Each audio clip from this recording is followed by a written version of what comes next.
শেষ শেষ। কালকে এই একটু পরে মারা যাবো, কালকে এই মুহূর্তে একদিন, পরের দিন 2 দিন, পরের দিন 3 দিন। বিশ্বাস করেন 3 দিন পরে আপনারা যার যার মতো কাজ শুরু করবেন। 4 দিনের দিন আরিফ বিন হাবিবের জন্য কিছু একটা করা দরকার। আচ্ছা 7 দিনের দিন ভুলে গেছেন।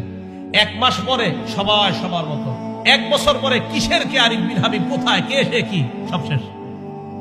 ওয়াতাতাযাক্কারুল মাউতা ওয়াল বিলা, তুমি মরে যাইবা, মরার পর পচে যাইবা, ওটা নিয়ে ভাবো। এটাই তো সত্যি কথা।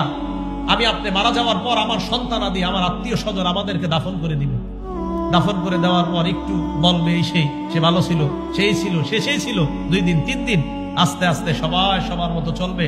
আপনার বাড়ি গাড়ি সব রয়ে গেল। এটা নিয়ে ভাবেন যে আমি যা কামাই করেছি, যা উপার্জন করেছি, সব রয়ে গেল, আমি কবরে চলে গেলাম। ভাইও আজকে থেকে ভাবেন, আজকে রাতে মাথাটা বালিশে লাগান, একটু সময়ের জন্য ল্যাপটা মুড়ি দেন, কম্বলটা মুড়ি দিয়ে চোখটা খোলেন, দেখবেন আপনি অন্ধকার, কিছু দেখা যায় না। চোখ খোলেন, ল্যাপ মুড়ি দিয়ে, কাঁথা মুড়ি দিয়ে চোখ খোলেন, লাইট অফ, দেখবেন কিছু দেখা যায় না। তখন ভাববেন, আচ্ছা আমার লাশটা কবরে রাখলো কামরাঙ্গীরচরের জনগণ, রাখার পর আমার লাশের উপরে বাঁশ দিল, বাঁশ দেওয়ার উপরে আবার মাটি দিল। আচ্ছা আমি তো কিছু দেখতে পাবো না। আচ্ছা অন্ধকার, ব্যাপারটা কি? ইমানদার হলে কবর আল্লাহ আলোকিত বানায় দিল। ভাই কথাগুলা ভাবেন।